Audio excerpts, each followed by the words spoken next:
Okay, so my name is Kaustav.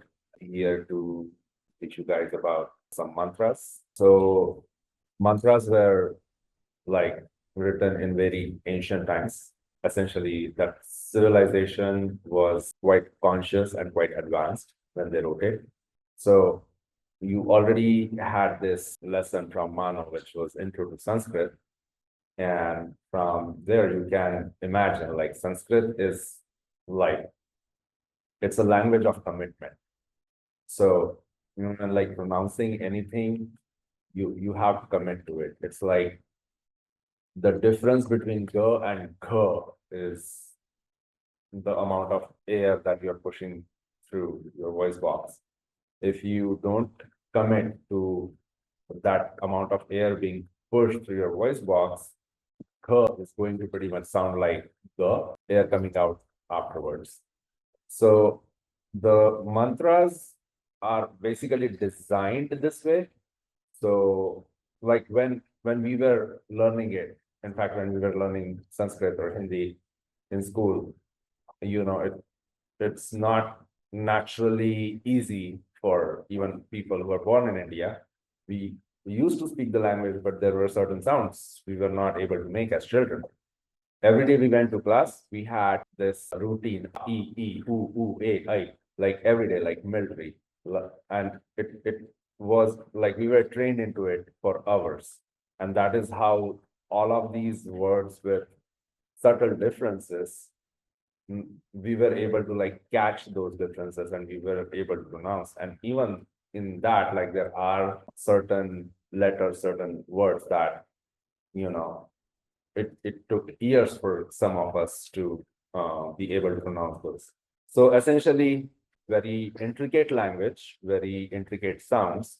The more you practice them, the better it is for you, physiologically, anatomically, mentally, spiritually, everything. So in its most basic and pristine form, the first mantra that we know is the sound Om. Now, I just want to see like how would you, if you had to chant this, how would you chant it? So now what I'm going to ask you to do is inhale all the air you can and then exhale it out saying Om. But half the breath you say O, the other half you say Ma. Close your eyes. And while doing that, focus on this area, like your nostrils, your sinuses, like focus on this area. See how you feel, and make sure the entire air comes out, your belly feels empty. Let's do that once. We are going to create a field here, okay? I will start and like, let's do it together.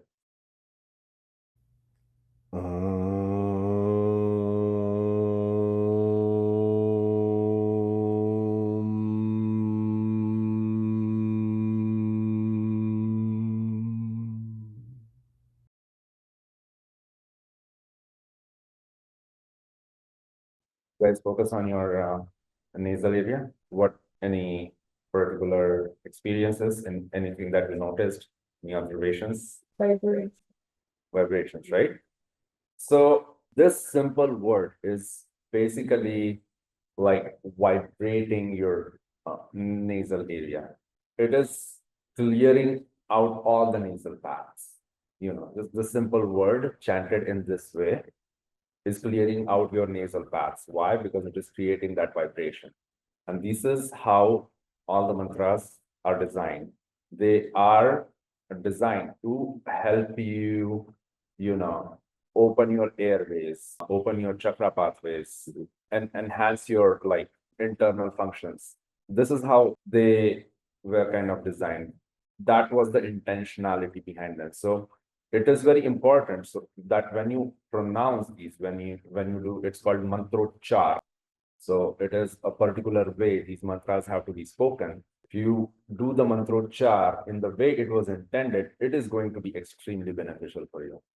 It will elevate you, not just physically, but also mentally, spiritually, consciously. It has a lot of benefits. So we'll talk about it with the next one. But again, one last thing I want to say about this art of Mantrochchar is when you are inhaling this air and then exhaling it fully, you are kind of creating a vacuum in your belly. And the property of vacuum is everything flows in it. So all the energy is going to flow in it. Energy from your environment is going to flow in it. So you are basically inviting the universe, your environment, to flow, to make that energy flow inside of you, right? And also, when you are doing this uchcharan of the mantra, make sure you're calling the heavens. Your essence should be like thinking of the skies, of the universe, of the whole outer world, whole external world, like project it as much as you can. So let's just say Om, and we are going to create this field here. Let's do this like 5 or 6 times.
So we move on to the next one, and I'm going to start with the one called Gayatri Mantra.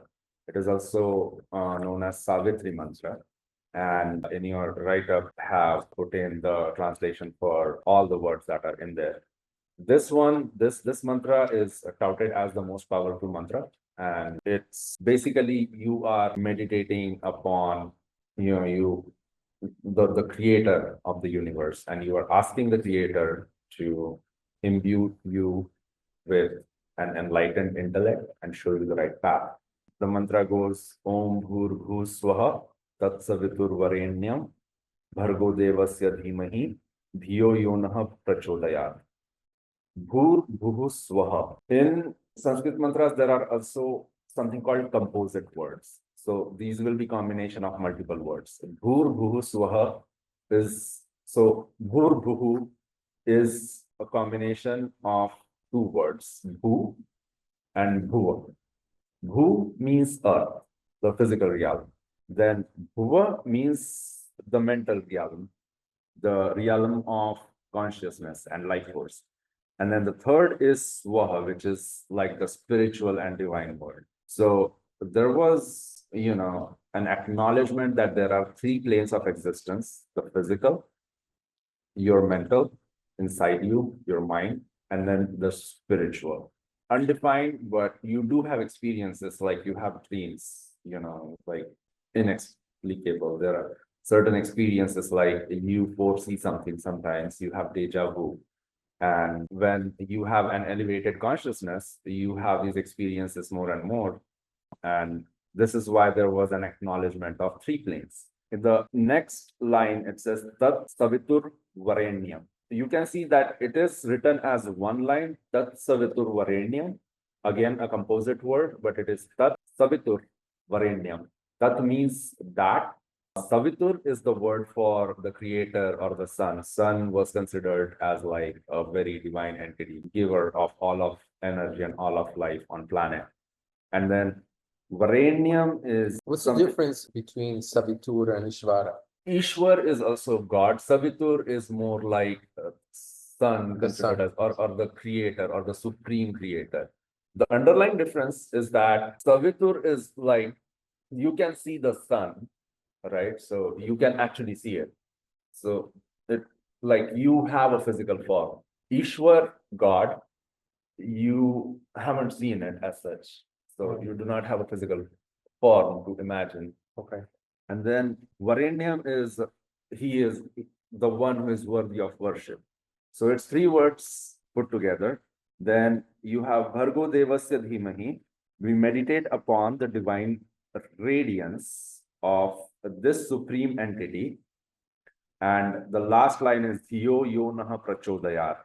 Let that divine entity illuminate our intellect and guide us to the right path. So essentially, this mantra is like the, it's, you can imagine why it is touted as like the most powerful.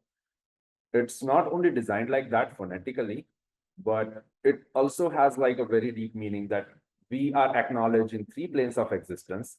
We are acknowledging the existence of the supreme creator. We deem him to be worthy of worship. We are meditating upon him, and we are asking him to imbue us with enlightenment in our intellect and guide us through right path. So a very powerful mantra. And, again, when pronounced in the right way, with the right mantrochchar, it will elevate you like physically, mentally, and spiritually. So I am going to, and again, the basic of making the mantrochchar is the same. You have to inhale the air, and you have to use all of that air to speak out the mantra, but it goes like line by line, one breath of air for each line. So I'm going to say it with my closed eyes. You have it printed and you can follow me. Om Bhur Swaha Tat Savitur Varenyam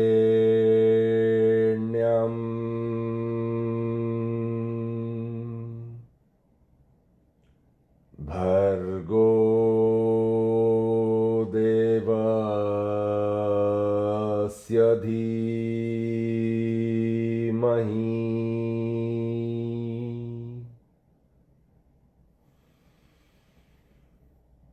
Dhiyo Yonaha Prachodayat.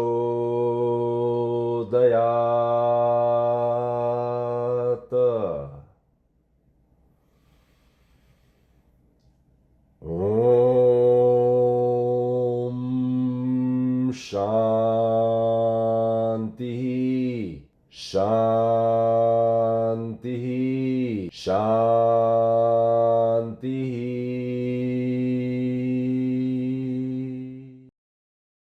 This you will find a common theme across all the mantras. Starts with Om, ends with Shanti, Shanti, Shanti. Why do we do three? Why do we say Shanti three times? Shanti means peace. You're asking for peace, but you're asking it three times. And there's a significance to that as well. So you are in the beginning of the mantra, you acknowledge there's like three planes of existence.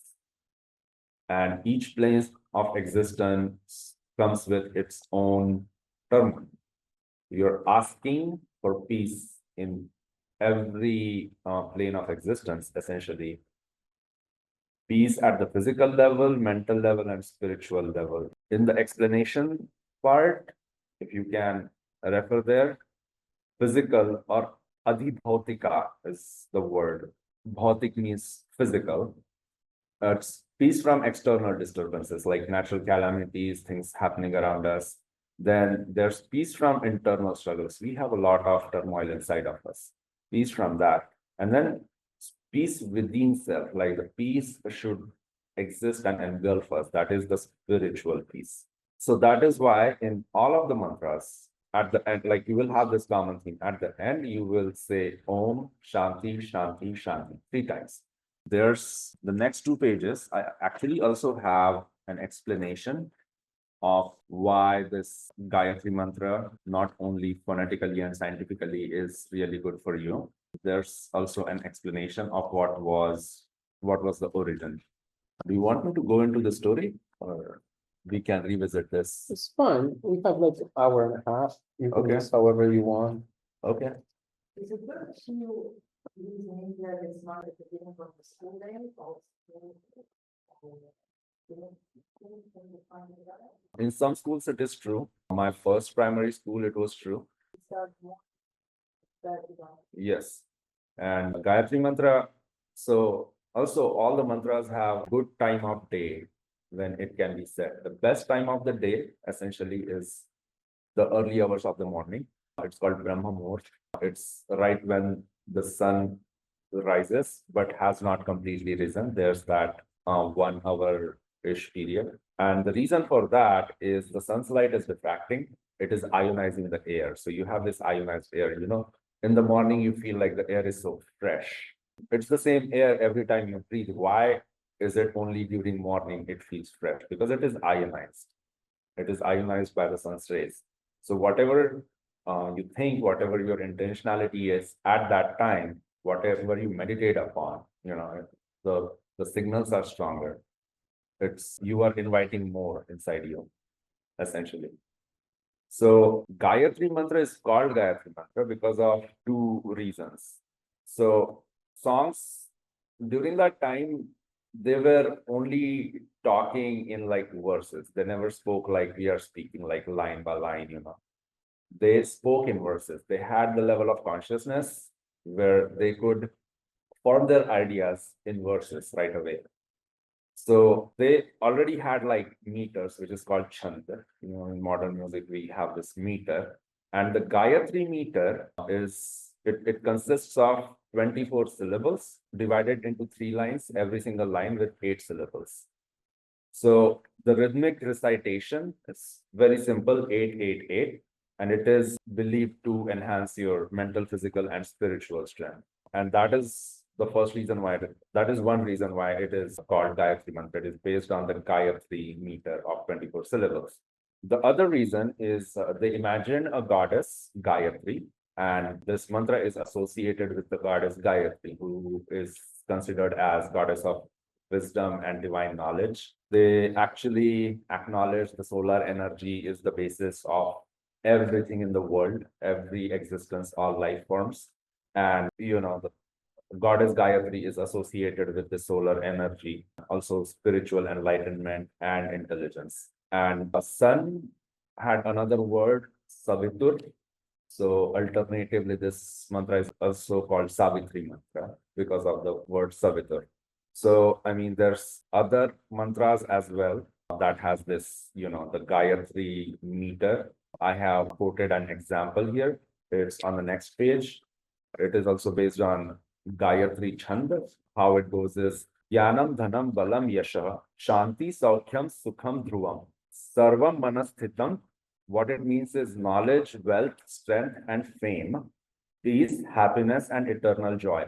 Everything in the world is shaped by the mind. This is not only like this mantras to chant, but it is very precious knowledge. So when you learn a mantra, you learn its meaning, you're chanting it in the way it was intended, and you are meditating upon it. You can just imagine like how much you are imbibing in yourself, how much strength and how much enlightenment you are imbibing in yourself. The next mantra is Shanti Mantra. So the typical sequence of mantras goes like the Gayatri Mantra, then you chant 3 Shanti mantras in succession. I have 3 Shanti mantras there. So you have already acknowledged 3 planes of existence. Now you are asking the universe for something. So the next mantra is the first Shanti mantra. It goes Astoma Sadgamaya, Tamsoma Jyotirgamaya, Mrityorma Amritam Gamaya. What it means is lead me from ignorance to the truth. That is Astoma Sadgamaya. Again, these are like a lot of composite words. Sadgamaya is a composition of Sad and Gamaya. Gamaya means going towards. So Astoma Sadgamaya, you are asking the universe to lead you from ignorance to awareness. Tamsoma Jyotirgamaya. Tamas is darkness, Jyoti is light. Tamsoma Jyotirgamaya is lead me from darkness to enlightenment. Mrityorma Amritam Gamaya. Mrityu is death. Amrit is immortality. Lead me from death to immortality. Well, immortality in a sense of like higher enlightenment, higher consciousness, should not be afraid of death. So in that sense, you're asking the universe. The way it is chanted, again, the same thing. From your root, you inhale, use the entire breath to say every single line.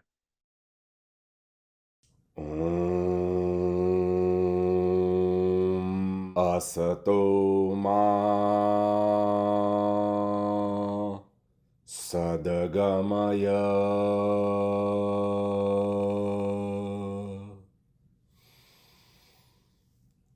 Tamso ma Jyotirgamaya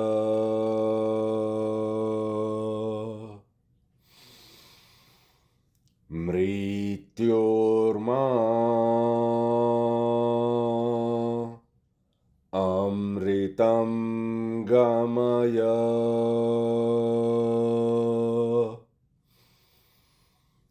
Om Shanti Shanti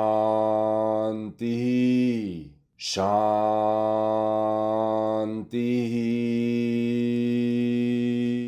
You can see the perception. You acknowledged in the Gayatri Mantra, you acknowledge the existence of three planes. Then you asked the divine entity to imbue with enlightenment. In the next Shanti Mantra, you are deepening that. You're asking to lead from state of lower being to a state of higher being.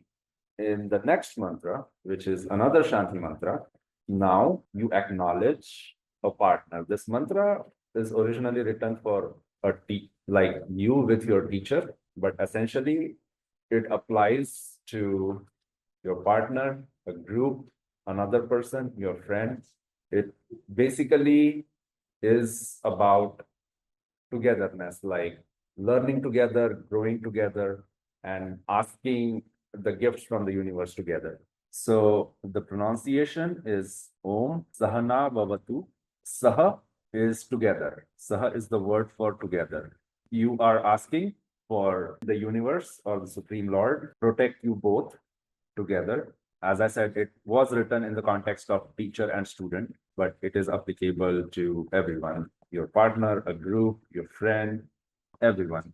So you are in this mantra basically acknowledging your physical surroundings, your physical world togetherness. Sahano bhunaktu, may we be nourished together. Sahaviryam karva vahay, may we work together with great energy and effort.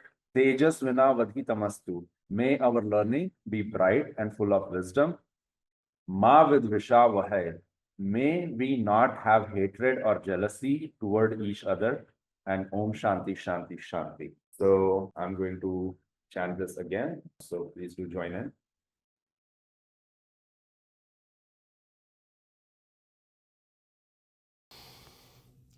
Om Sahana Vavatu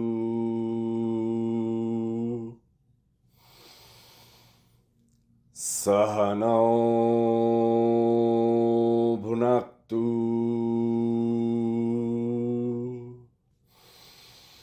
Sahaviryam Karvavahay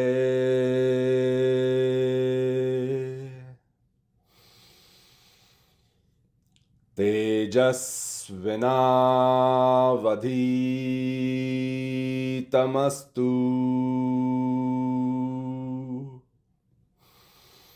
Ma Vidvisha Vishavahay. Om Shanti. Shantih. Shantih.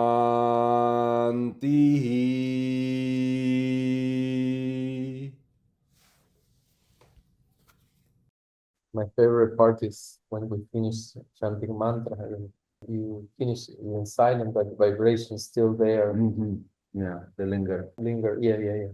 So next Shanti mantra is basically this completion, this sequence of mantras. It says Purnamada Purnamidam Purnat Purnamudachyate Purnasya Purnamadaya Purnameva Vashishyate. It literally translates to that is complete, this is complete. From completeness arises completeness. When completeness is taken from completeness, only completeness remains. Now, what does it mean? Like, what is that? What is this? There's a context to this. So, again, these are composite words. Purnamada, Purnamidam. Purnam, Adaha. Purnam, Idam. Adaha means that, there. Idam means this or here. Purnam is completeness. So, the Purnam Madaha, like the completeness here, refers to the manifested world, like the world here, the world within you, the world inside you. And Purnamadaha, that is the world there. It refers to the creation, the Brahmand. Brahmand is the Sanskrit word for universe, the ultimate reality, God, cause for the entire universe. And what is says is that in itself is complete, and this in itself is complete. Both of them are complete within themselves, and from one completeness arises another completeness. So, like it is an expression of the same divine fullness. They are not separate. Like your outer world is not separate from your inner world. They both belong to the same entity. So it's like when completeness is taken from completeness, even then completeness remains. Like water, it's complete in itself. You take water from water, not that nothing is remaining or the water is incomplete.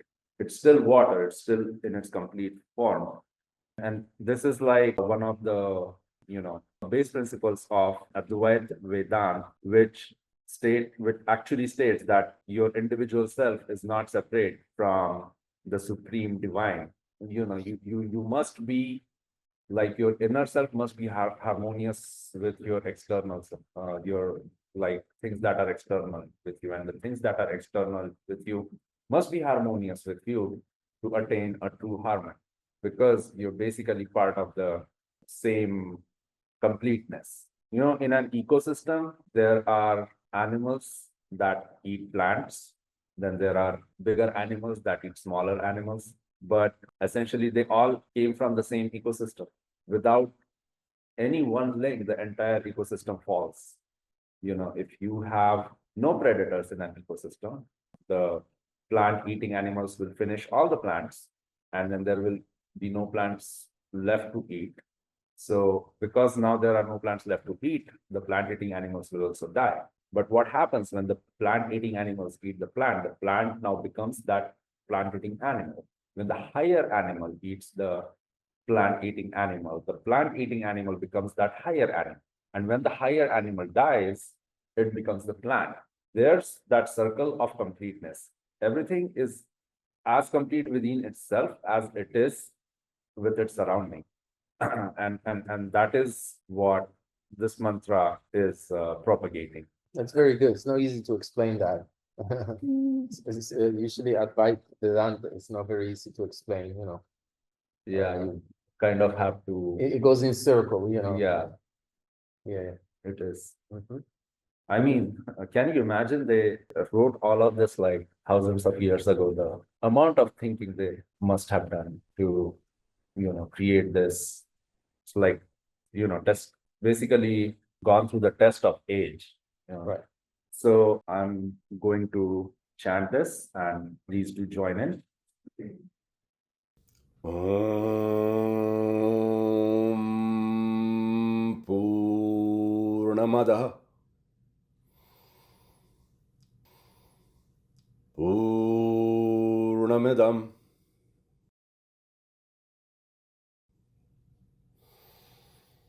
Purnat Purnamudachyate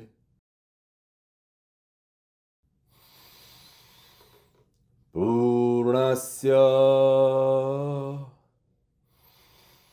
Purnamadaya Purnamevavashishyate Om Shanti Shantih Shantih.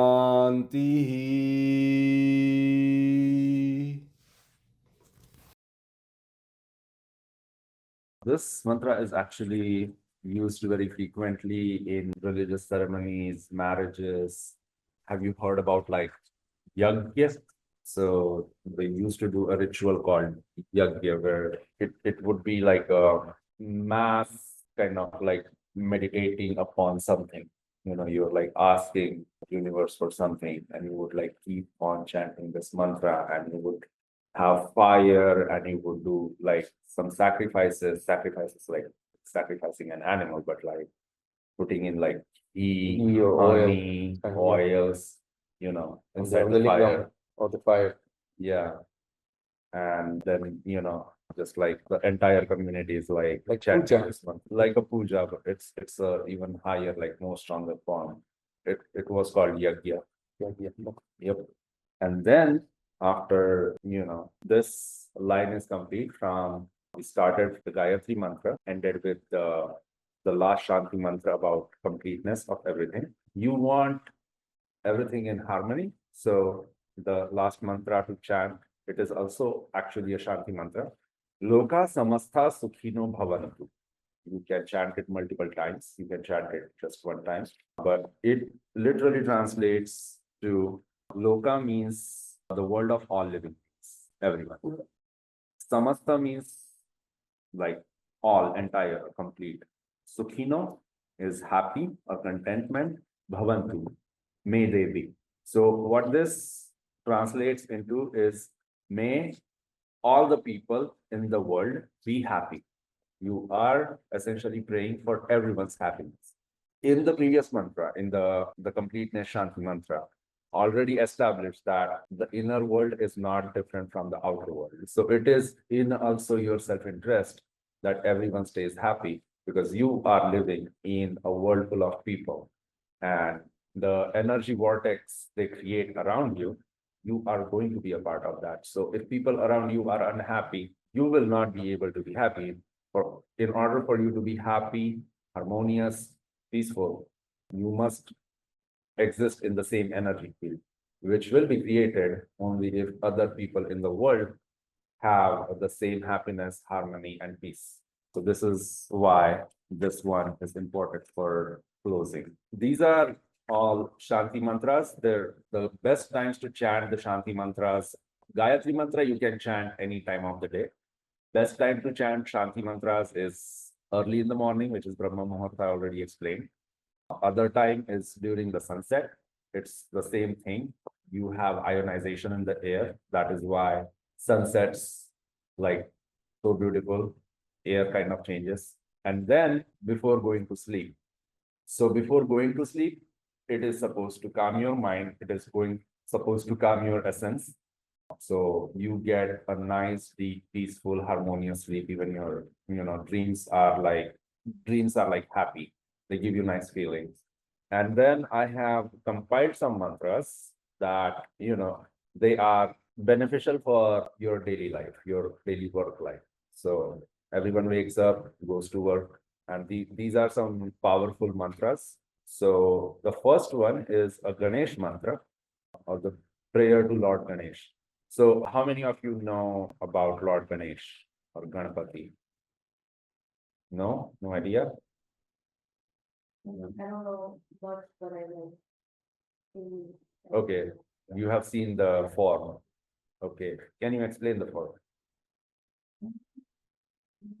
It's not really. No? Okay, so this is a god with an elephant head. Yeah, yeah, right over there. So that's Lord Ganesha. He's also referred to as Prathamesh, which means Pratham Ish, first god. Now there's a story behind the elephant head on a human form. So Lord Ganesh it's an interesting story, a little brutal, but it is kind of interesting.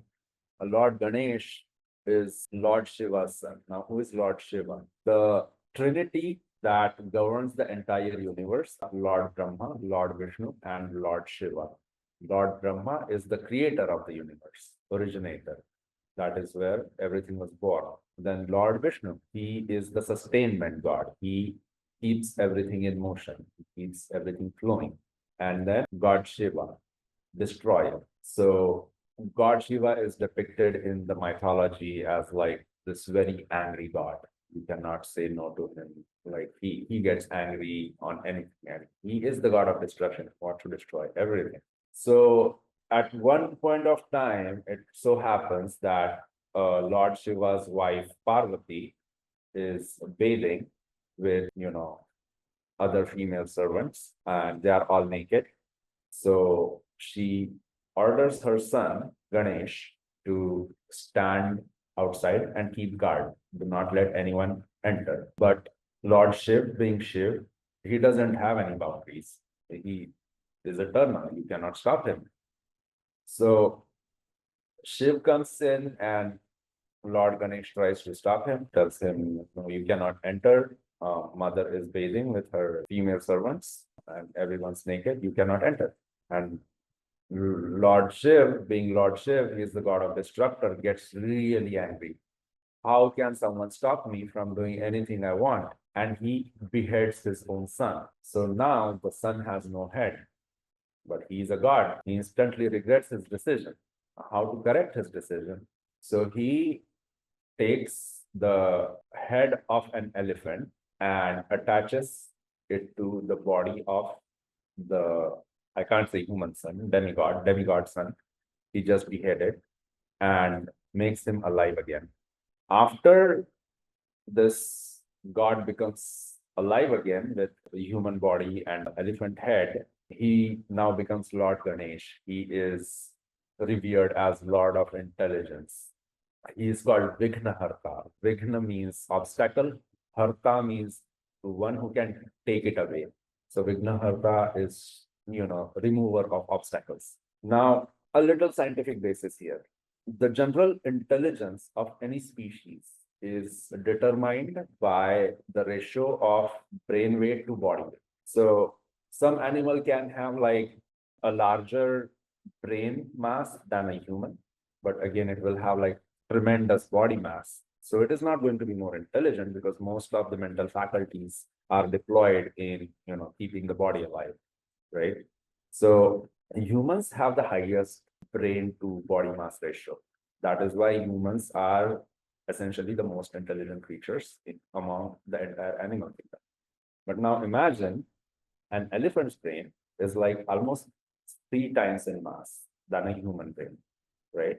Elephants are inherently intelligent, but not as intelligent as humans. But why? Because they have a huge body, like the body mass exceeds the, whatever the brain mass is, like body mass exceeds that. Like most of the elephant brain is consumed in maintaining the body, so not that much left. Still is intelligent. Elephant as an animal, like they have the consciousness to mourn their dead. They go in groups and mourn their dead. So they are intelligent, but not as intelligent as humans. Now, imagine the scientific basis where an elephant head is transposed on a human body. So now you have this humongous brain, but not that big of a body, which means the brain mass to body mass ratio of this particular entity is surpassing everything that is known. It's like way, way higher than a human. And so it makes sense that this entity would be the god of intelligence. And this entity would be so intelligent that nothing can be an obstacle to it. It cannot have fear, like, it's basically evolved. It basically, its consciousness is at the highest level. And that is why Lord Ganesh is also touted as Prathamesh, the first god. It is the first god that you must pray to. Even in the literature, they say, like, what are elephants most scared of? And Lord Ganesha's ride is a mouse. Is a mouse. Yeah. Lord Ganesh rides on a mouse. Right. Rides. It's ride. So it basically signifies that the fear is gone. This entity has no fear, right? So this Ganesh mantra is a description of this Lord Ganesh, and you are asking Lord Ganesh for, taking obstacles away from you, all your tasks, and make all the tasks like easy. It is a description of his form. So it starts with Vakra Tunda Mahakaya. Vakra is like deformed. Tunda means the face. Tunda is more like this area. Mahakaya. Maha means big. Kaya means body, big body. Surya Koti Samaprabha. Surya is sun. Koti means 10 million. Sama, same, and Prabha is light, which is essentially a god whose illuminance is equivalent to 10 million suns. Nirvighnam kuru me deva. O Lord, please remove all the obstacles from my path. Sarva karyeshu sarvada, in all my tasks at all times. So now you can imagine why this mantra is like so powerful. It sets the intentionality, like when you are undertaking a big task, or when even you are going to work, you are meditating upon this entity and you are asking it to take away obstacles from your path and make all your tasks like easy. This is the intentionality behind it. And I will chant this mantra. Please do join in. Vakratunda Mahakaya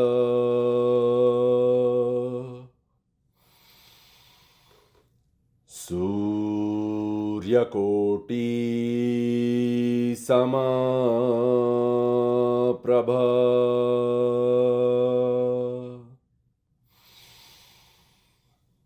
Nirvighnam kuru me deva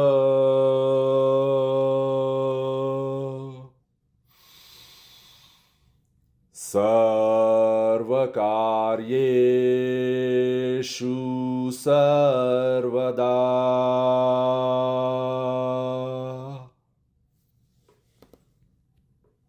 I have added two more shloks that are, beneficial for before you go to work or before you take upon any task.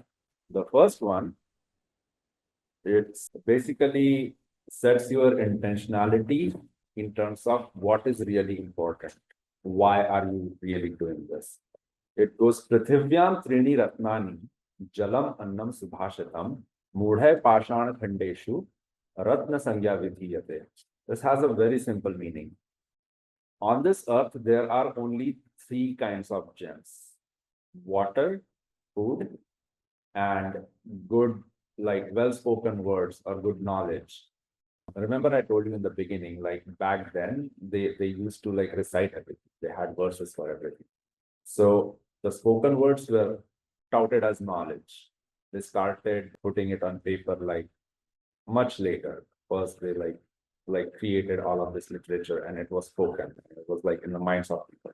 So that is why in this particular one, they say like spoken word rather than, good knowledge. Mudhe Pashan Khandeshu. Ratna Sangya Vidhyate. Stupid people think that some sparkly stones, the ones that are like gems or valuable. So what this is telling you, and I actually recite this one every single day. This one, the Ganesh one, the next one, before going to work. It is basically setting your intentionality.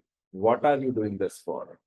You are waking up, you are going to work, but what are the things that are really important? First thing is water, second thing is food, and third thing is good knowledge. Everything else is an illusion. Everything else essentially facilitates these three things. It's for the facilitation of these three things. If you are not getting at least one of these three things through like whatever you're doing, like you are not fulfilled in this manner, then it is essentially meaningless for you to do what you're pursuing.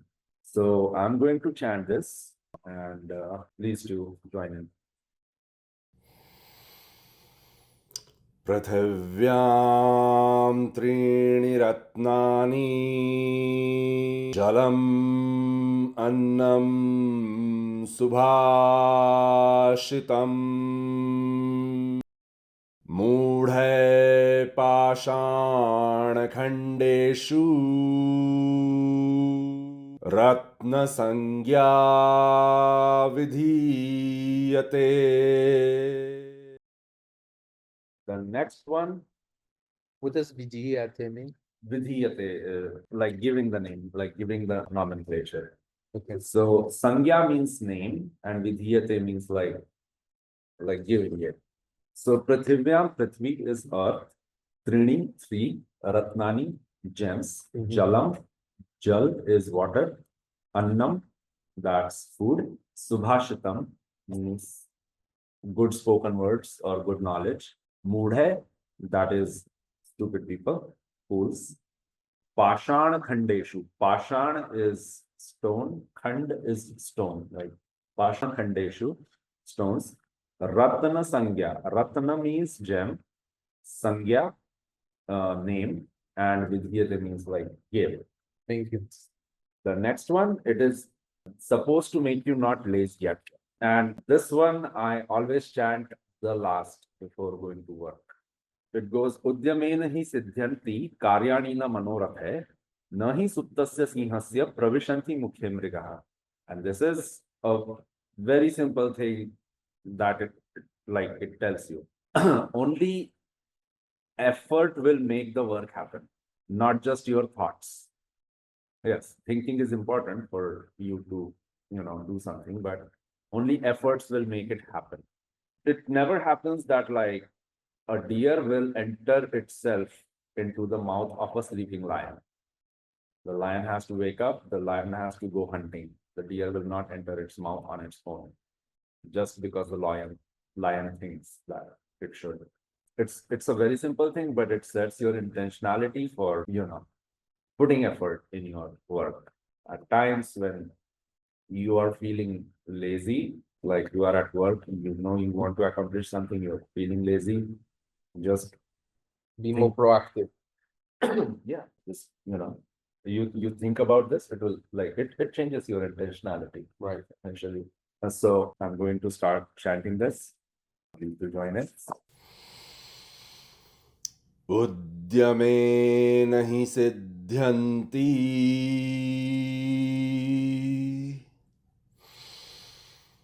कार्याणि न मनोरथे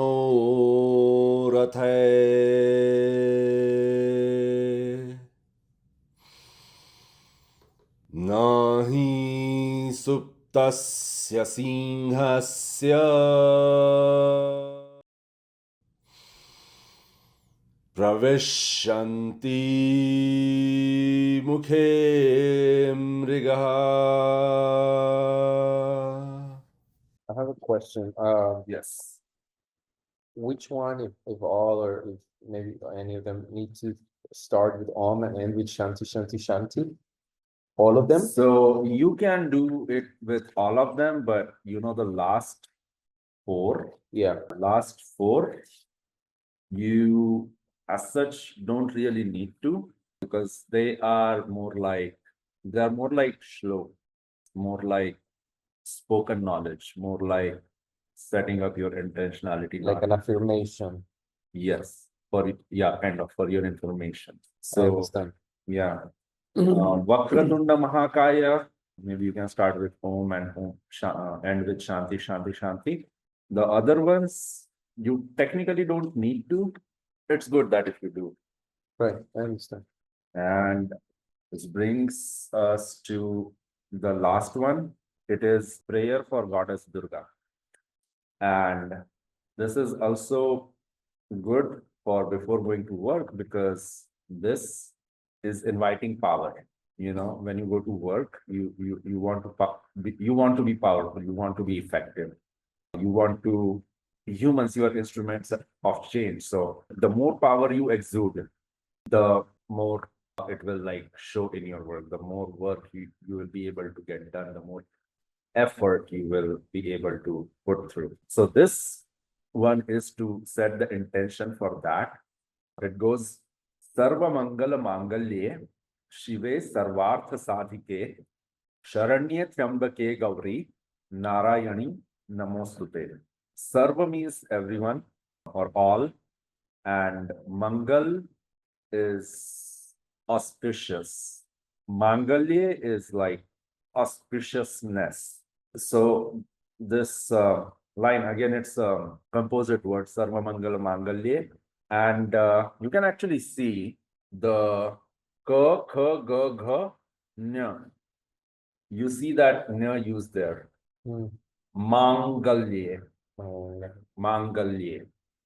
So Mangal and Mangalye, that is where that na is used. Okay. So Sarva Mangal Mangalye means the one who is source of all auspiciousness. So this is a prayer for Goddess Durga. So it is referring to Goddess Durga. Shive, the one who is benevolent and brings welfare. Sarvartha Sadhike, the one who fulfills all desires and goals. Sarvarth means Sarva, everyone. Earth is actually a term, modern term for economics. Back then, it was used for like goals and desires. Sadhike is like fulfillment. Sharanye, the one who offers a refuge. Sharan means refuge. Sharanya means the one who offers refuge and protects the devotees. Trambake, three-eyed goddess. It is a form of Durga, essentially. Gauri, it is another name for Goddess Durga, but Gaur is like pure light. Gauri is the one who has radiance, who is pure and compassionate.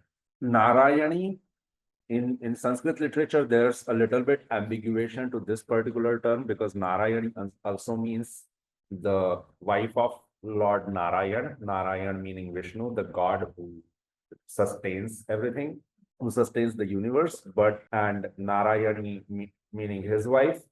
But this prayer is for Goddess Durga, who is another incarnation of Goddess Parvati, who is the wife of Lord Shiv. I just told you a story about Lord Shiv, the destroyer. So in this context, Narayani does not necessarily mean the wife of Lord Vishnu or the wife of Narayan.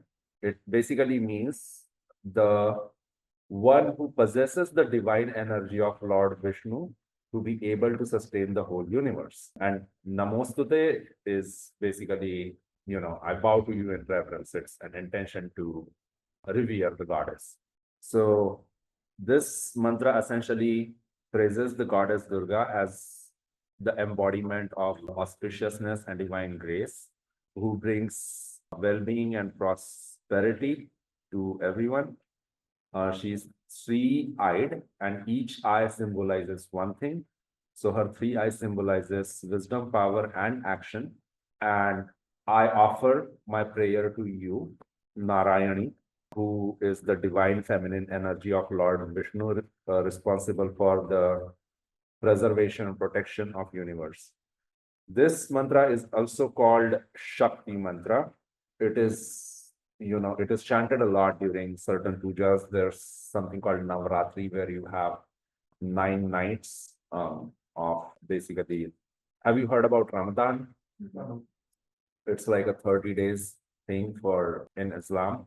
There's something called Navratri. It's a similar thing, but in Navratri during those days, you basically eat or drink very little. You give your entire digestive system like a lot of rest. My father used to follow this, and he would eat 1 apple and drink 1 glass of milk twice a day. That's it. Not much food. Basically, just chant this mantra. So it is targeted to invoke power inside you. So this is the last mantra for today, and I'm going to recite it now. Sarvamangalamangalye Shive Sarvarthasadhike Sharanye Triambake Gauri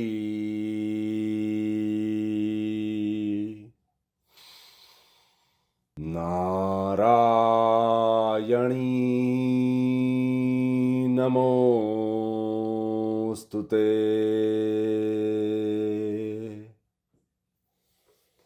Om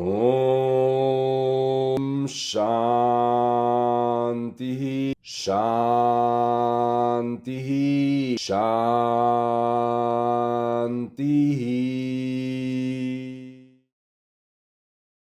So these are all the mantras I have. Wonderful. Thank you. We learned a lot. Thank you for providing me this Appreciate opportunity. it. Yes, it's amazing.